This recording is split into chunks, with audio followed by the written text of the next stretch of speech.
Madam, Amravati के और हिंदुस्तान के मुसलमान को सऊदी अरब के बादशाह से कोई कनेक्शन नहीं है। अमरावती के मुसलमान को यूएई के बादशाह से कोई रिश्ता नहीं है। इजिप्ट के सिसी से हमको कोई मतलब नहीं है। अब आप एंटी नेशनल बात कर रहे हैं।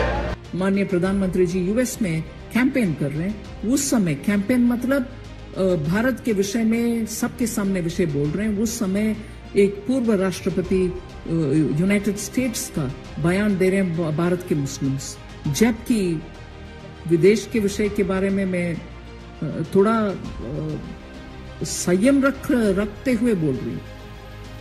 The president meets with Prime Minister Modi, then the protection of the Muslim minority in a majority Hindu India, that's something worth mentioning. Because, and by the way, if I had a conversation with Prime Minister Modi, who I know well, part of my argument would be that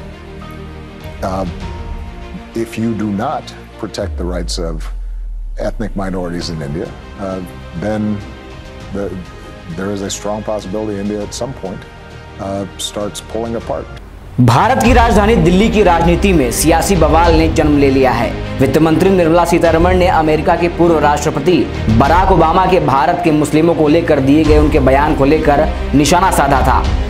Sitharaman ने कहा था कि जिनके कार्यकाल में 7 मुस्लिम देशों पर बमबारी हुई वो भारत पर टिप्पणी कर रहे हैं। माननीय प्रधानमंत्री जी यूएस में कैंपेन कर रहे हैं। उस समय कैंपेन मतलब भारत के विषय में सबके सामने विषय बोल रहे हैं। उस समय एक पूर्व राष्ट्रपति यूनाइटेड स्टेट्स का बयान दे रहे हैं भारत के मुस्लिम्स, जबकि विदेश के विषय के बारे में मैं थोड़ा संयम रखते हुए बोल रही हूं। यूनाइटेड स्टेट्स के विषय में हम अच्छा फ्रेंडशिप चाहते हैं, मगर उधर से भी भारत के रिलीजियस टॉलरेंस के ऊपर एक यूएससीआईआरएफ है, उनके कमेंट्स आ जाता है। राष्ट्रपति जी ने कुछ बातें बोल रहे हैं जहां शायद 6 देशों के खिलाफ जहां मुस्लिम पॉपुलेशन डोमिनेंट है, बॉम्बिंग हुई उन्हीं के कालों में। सीरिया से लेकर के यमन के लेकर के सऊदी के लेकर के इराक के लेकर के बॉम्बिंग नहीं हुआ। मोर देन 28,000, मेरे पास इतना स्पष्ट डेटा नहीं है, 7 कंट्री के खिलाफ उसी समय झगड़ा, वॉर लाइक सिचुएशन डेवलप। लेकिन अब एआईएमआईएम ने निर्मला सीतारमण पर पलटवार किया है। महाराष्ट्र के अमरावती में एक जनसभा को संबोधित करते हुए ओवैसी ने सीतारमण पर निशाना साधते हुए कहा कि हमारी केंद्रीय वित्त मंत्री निर्मला सीतारमण को अमेरिका की पूर्व राष्ट्रपति बराक ओबामा से तकलीफ हो गई है। वह कहती हैं कि उनके कार्यकाल में कई मुस्लिम देशों पर बमबारी की गई। पीएम मोदी को 13 देशों ने अपना शीर्ष राजकीय सम्मान दिया है, जिनमें से 6 मुस्लिम बहुल देश हैं। इस मामले को लेकर ओवैसी ने ट्वीट कर प्रधानमंत्री नरेंद्र मोदी पर भी निशाना साधते हुए कहा कि लगता है कि आपकी चाय का असर ओबामा पर नहीं हुआ। ओवैसी ने कहा कि वित्त मंत्री साहिबा कहती हैं कि पीएम मोदी को जिन मुस्लिम देशों ने सम्मानित किया है उनमें सऊदी अरब, यूएई और मिस्र जैसे देश शामिल हैं। लेकिन मैं वित्त मंत्री साहिबा को बताना चाहता हूं कि मैडम, अमरावती और भारत के मुसलमानों का सऊदी अरब के राष्ट्रपति से कोई लेना देना नहीं है।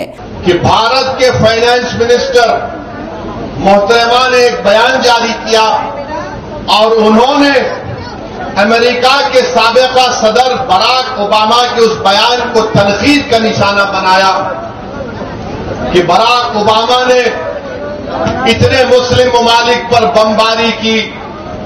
बराक ओबामा के बयान को कंडेम किया और साथ में फाइनेंस मिनिस्टर साहबा ने कहा कि भारत के प्रधानमंत्री वजीर आजम को पूरे इंटरनेशनल लेवल पर 13 अवार्ड मिले, तो उसमें से 6 अवार्ड जो उनको मिले वो मुस्लिम ममालिक से मिले, जैसा सऊदी अरब, यूएई, इजिप्ट और शायद नामा याद नहीं आ रहे मेरे को। मैं हमारे मैडम फाइनेंस मिनिस्टर साहबा को बताना चाह रहा हूं, मैडम,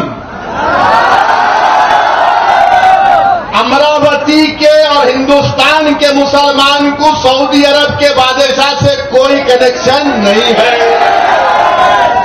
अमरावती के मुसलमान को यूएई के बादशाह से कोई रिश्ता नहीं है, इजिप्ट के सिसी से हमको कोई मतलब नहीं है।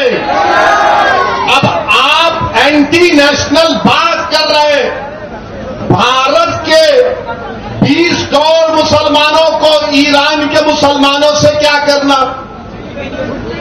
सऊदी अरब के मुसलमानों से, उनके बादशाह से क्या करना, यूएई के बादशाह से क्या करना, इजिप्ट के सरबराह से क्या मतलब, ईरान के वो आयतुल्लाह जो भी है लीडर, उनसे हमको क्या करना है।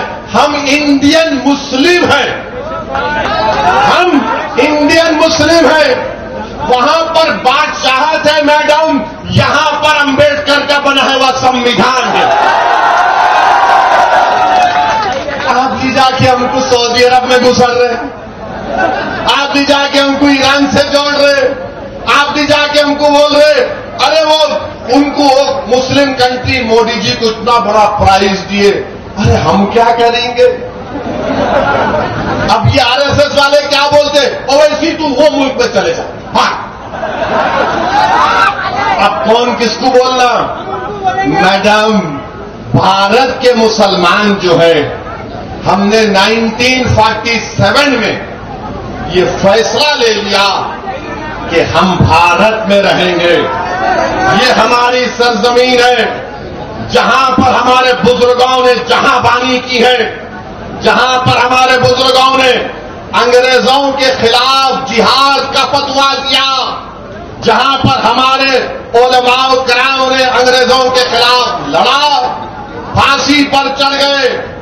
काला पानी में सबसे पहले अगर सजा काटने वाले का नाम कोई है तो मुसलमान है। हमने भारत को पसंद किया, ये हमारी सरजमीन है। मैडम, हमारी वफादारी की निशानियां भारत के कब्रिस्तानों में नजर आएंगी, उन ममालिक में नजर नहीं आएंगी आपको। मगर अब जब आपने ये बोल ही दिया, हम अपनी बात को पूरा करते हैं। बताओ फाइनेंस मिनिस्टर साहिबा, आपने माइनॉरिटीज का बजट 40% क्यों कम किया? जब मुसलमानों से मोहब्बत याद नहीं आई। आपने प्री मैट्रिक स्कॉलरशिप को रिस्ट्रिक्ट क्यों किया जब मुसलमानों से मोहब्बत याद नहीं आई? मौलाना आजाद फेलोशिप को बर्खास्त कर दिया। अब मुस्लिम बच्चे, अक़लियतों के बच्चे बच्चियां न फेलोशिप कर सकेंगे न पीएचडी कर सकेंगे जब मुसलमानों से मोहब्बत याद नहीं आई। मैडम, मदरसा मॉडर्नाइजेशन स्कीम में आपने 80 करोड़ रुपये कम कर दिए जब मुसलमानों से मोहब्बत याद नहीं आई। फाइनेंस मिनिस्टर साहिबा, आपको ओबामा के बयान पर तकलीफ हो गई। मैडम, ये तो बताओ, लुकमान अंसारी को मारा गया, कुछ तो बोलते मैडम। अफान माजिद अंसारी को मारा गया, मैडम कुछ तो बोलते। अरे मैडम, आप तो महिला है, बिल्किस बानो का रेप करने वालों को आपने छोड़ दिया। कहां गई मुसलमानों से मोहब्बत, बताओ हमको। कहां नहीं, थालियां मारने के लिए नहीं कह रहा हूं।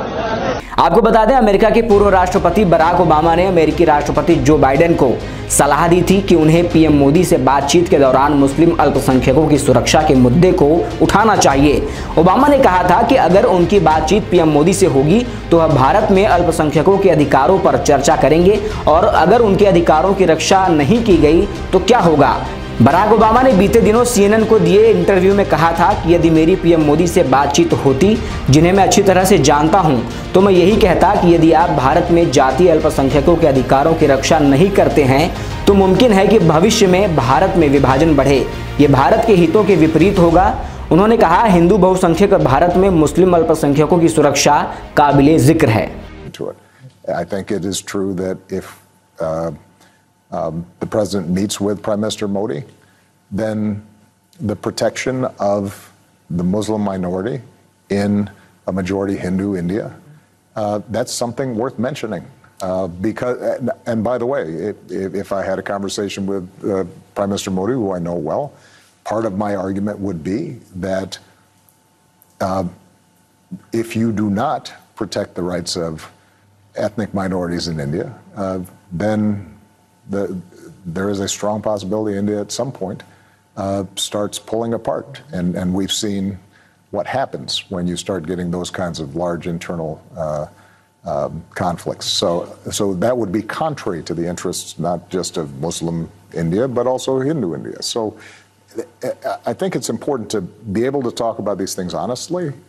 You're never going to have things are never going to be as clean as you'd like, right, because the world is complicated.